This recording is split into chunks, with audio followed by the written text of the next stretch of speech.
जय हिंद साथियों, मैं आपका मैथ रीजनिंग मेंटोर अनुराग सर।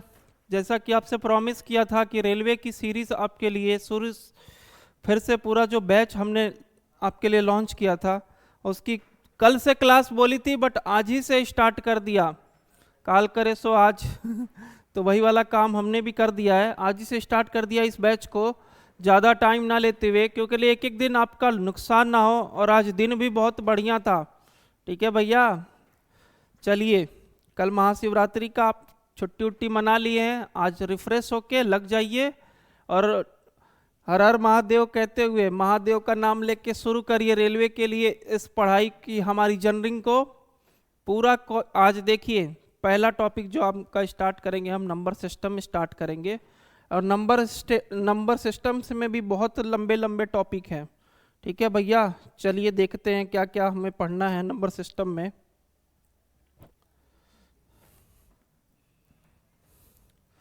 आज थोड़ा कॉन्सेप्चुअल चीज़ें ही हैं ज़्यादातर।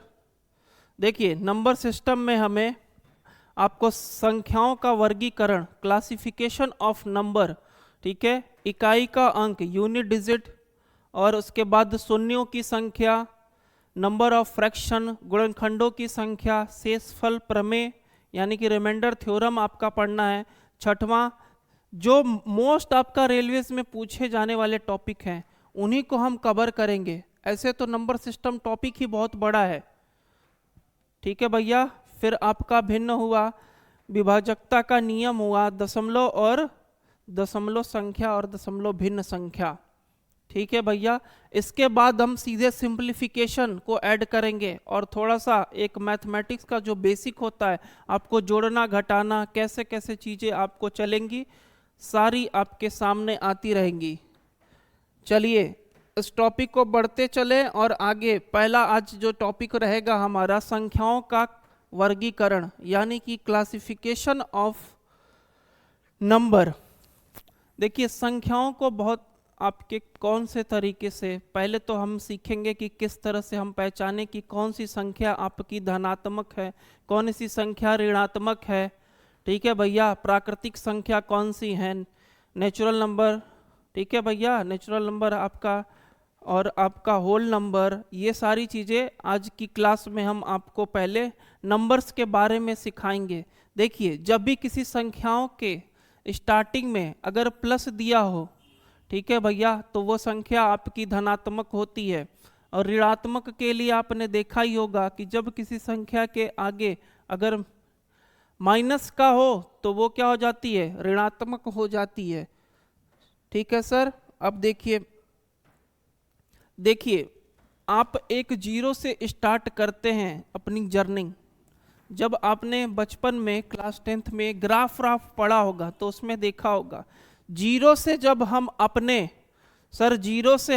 राइट साइड में बढ़ते हैं तो सारी संख्याएं जो होती हैं वो पॉजिटिव ली जाती हैं।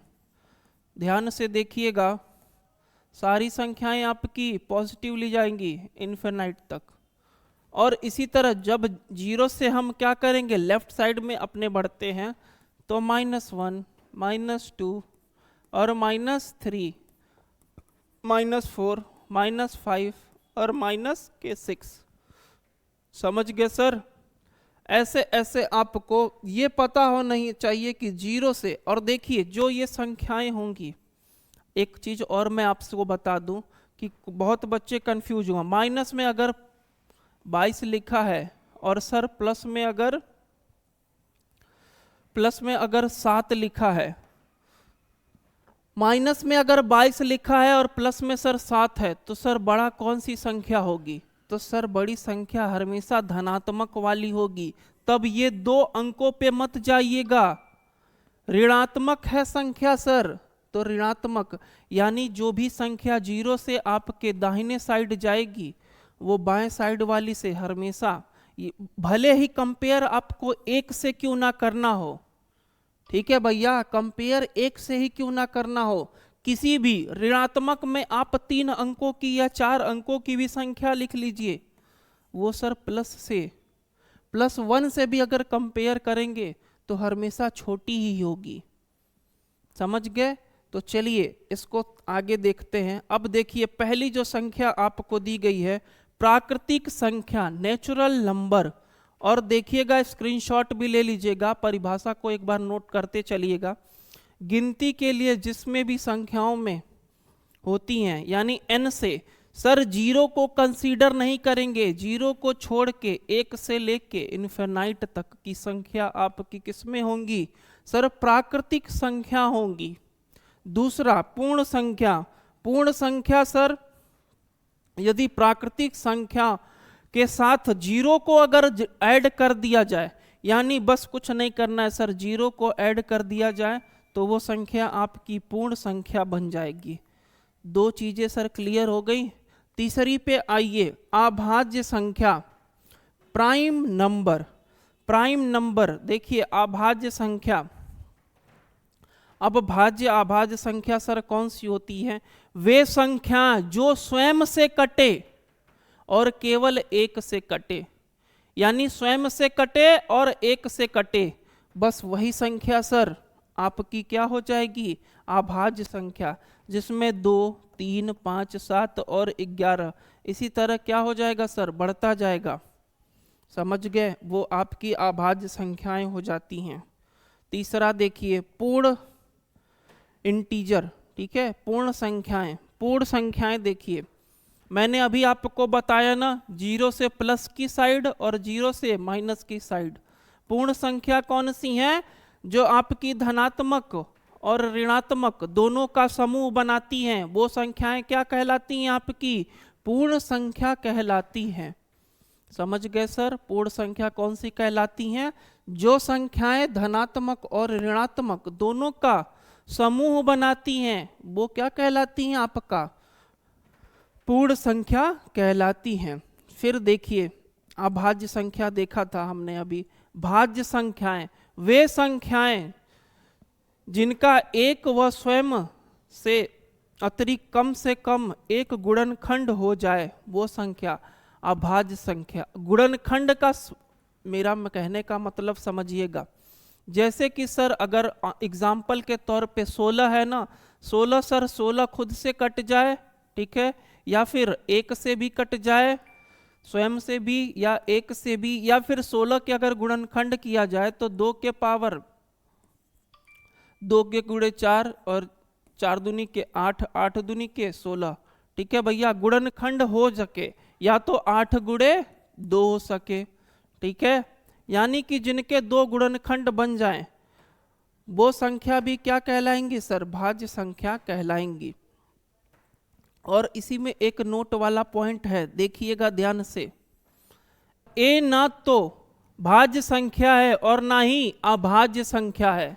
समझ गए सर? ए ना तो आपकी भाज्य संख्या है और ना ही अभाज्य संख्या है। फिर स अभाज्य संख्या को देखिएगा, को प्राइम नंबर, ऐसे संख्याएं जो जोड़ दी ऐसी संख्याओं के जोड़ जिनके गुणनखंड में एक और अतिरिक्त कोई भी उभयनिष्ठ गुणनखंड ना हो पाए। जैसे क्या होगा सर? 5 और 9, 16 और 25, यानी कि सअभाज्य संख्या कहलाती हैं। उन संख्याओं को क्या कहेंगे सर? सअभाज्य संख्याएं, जिनके गुणनखंडों में एक के अतिरिक्त कोई भी उभयनिष्ठ ना हो। ठीक है भैया, अगला देखें, आगे चलते रहिए फटाफट से। 7वां, सम और विषम। ज्यादातर आपको सर यही यूज करना है, सम और विषम संख्या। सम संख्याएं वे संख्याएं जो 2 से विभाज्य होती हैं, सम संख्या कहलाती हैं। जैसे 2, 4, 6 और 10। ठीक है भैया। विषम संख्याएं वे संख्याएं जो 2 से विभाजित नहीं होती हैं, 1, 3, 5, 7, 9। समझ गए? तो फटाफट से देखिए, स्क्रीनशॉट भी लेते रहिएगा और वीडियो पोस्ट करके थोड़ा सा आप क्या करेंगे, स्क्रीनशॉट ले लीजिएगा। अगर लिखने में आपको ज़्यादा मेहनत लगती है, बट एक बार पढ़ लीजिए, जीवन भर ये काम देंगी आपको। चलिए अगला देखते हैं, वास्तु रियल नंबर, यानी कि वास्तविक संख्याएं। वह संख्या जो संख्या रेखा पर प्रदर्शित की जाती हैं। अब देखिए मैंने अभी आपको रेखा पे प्रदर्शित करके बताया था ना, माइनस में पॉइंट से लेके यहाँ तक करनी और पाई भी सब क्या हैं, रेखाओं पे अंकित की जा सकती हैं। परिमेय संख्या, ठीक है भैया, वे संख्याएं जिन्हें P बाई क्यू के रूप में, P बाई क्यू के रूप में क्या किया जा सकता सर, व्यक्त किया जाता है, यानी कि जो भी बटे की संख्याएं होती हैं, यानी जो बटे में लिखी जा सकती हैं, और क्यू नॉट इजकल टू 0, इसके भी थोड़ा सा ध्यान दीजिएगा, Q is not equal to 0, जैसे आपका 3/5, 7/9, सब जो भिन्न में लिखी जा सकती हैं संख्याएं, वो सब क्या आती हैं, परिमेय संख्या कहलाती हैं। अपरिमेय संख्या सर, अपरिमेय संख्या को भी पहचानने का बस एक आराम सा, जो संख्याएं P बाई क्यू के फॉर्म में, P बाई क्यू के फॉर्म में ना हो, वो करणी के अंदर हो, ठीक है भैया, जैसे करणी में 2, करणी में 5, करणी में 7। अब ये नहीं कि करणी में सर 4, तो सर 4 से तो करणी बाहर निकल के 2 आ सकता है ना, समझ गए, करणी में ही रहे, करणी से वो बाहर ना निकल सके, वैसी संख्याएं क्या होंगी सर, अपरिमेय संख्या कहलाएंगी। नेक्स्ट देखिए फटाफट से थोड़ा कुछ इंपॉर्टेंस आपके तथ्य हैं, जो फैक्ट आपके रेलवे में सीधे पूछे जाते हैं, सीधे ऐसे ही छपे छपाए क्वेश्चन आपको मिलते हैं सर। सबसे छोटी संख्या तथा सम अभाज्य संख्या क्या होती है, तो सर वो 2 होती है, ठीक है भैया, अंडरलाइन करते चल रहे हैं, 2 को छोड़कर सभी अभाज्य संख्या विषम होती है, समझ गए सर, 2 को छोड़ के सभी संख्या क्या होती है, विषम संख्या होती है। आगे सभी अभाज्य, अभाज्य का मतलब समझ रहे हैं ना, उसके बाद वाली कौन सी, 3, 5, 7 और 11, इसी सीक्वेंस में जो चलती हैं वो विषम संख्या कहलाती हैं।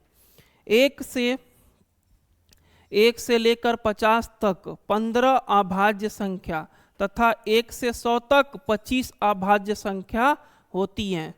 ये भैया डायरेक्ट आपके एग्जामिनेशन में यूपी पुलिस से लेकर रेलवे तक कई बार पूछा गया है, इसलिए मैंने इसको इम्पोर्टेंट फैक्ट में रख दिया है। और पाई एक अपरिमेय संख्या है, रेलवे ग्रुप डी में कई बार सर ये सवाल पूछा गया है, समझ गए। अब देखिए थोड़ा सा और भी नंबर्स की बात तो कर रहे हैं, तो इसको भी लेते चले साथ में। नंबर देखिए, रोमन नंबर, रोमन संख्याएं जो होती हैं निम्नलिखित में से कौन सी हैं, तो सर आई से किसको डिनोट करते हैं, आपने देखा होगा, आई से 1 को, ठीक है, बी से 5 को, एक्स से 10 को, एल को 50 और सी को, और एम से 1000 को। तो थोड़ा सा रोमन नंबर भी आप एक बार देख लीजिएगा, मैं हट जाता हूं, स्क्रीनशॉट ले लीजिएगा।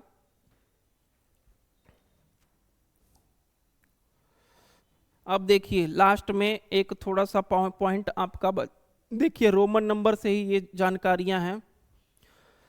देखिए किसी अंक को 3 से अधिक बार दोहराया नहीं जा सकता, यानी देखिएगा कहने का ये मतलब है कि अगर मैं x बस चौथी बार सर x नहीं, अब इतने पे ही इसका गेम ओवर, ठीक है भैया। अब ये नहीं कि आप क्या करेंगे सर, x का मतलब क्या, अभी मैंने आपको बताया था 10th ना, तो बस अगर मान लीजिए x के फॉर्म में लिखना है, यानी देखिए अब जैसे यहीं पे 43 लिखा हुआ है ना, तो आप 43 को क्या लिखा है, XL3, यानी कि किसी भी संख्या को अगर यहाँ पे देखिए, अब 3 का मतलब ये नहीं, अगर 44 लिखना हो तो मैं क्या करूँगा सर, XL, अब ये नहीं कि 1 2 3 4 पाई नहीं सर, 4 को अलग से डिनोट किया जाता है 1/b के फॉर्म में, समझ गए। तो 3 अंक से ज्यादा, यानी अगर 3 बार x आया है तो चौथी बार नहीं आ सकता, तब क्या हो जाएगा, आपका एक अंक बदल जाएगा, तब 1000 में चीजें चलने लगेंगी, तो हम क्या करेंगे, m से डिनोट कर लेंगे, चलिए आगे देखिए, किसी संख्या पर अगर बार लगा दिया जाए तो वह 1000 गुना हो जाती है। ठीक है सर, किसी संख्या पे अगर बार लगा दिया जाए तो 1000 गुना हो जाती है।